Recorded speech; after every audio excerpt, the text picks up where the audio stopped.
Omzum yükle doldu ama bende vazgeçmek yoktu.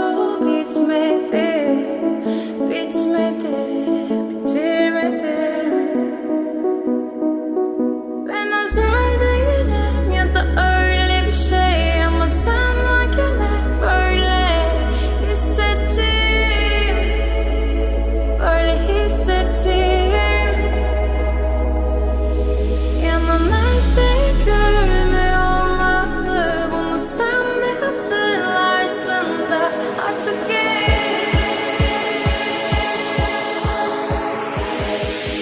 böyle hissettim.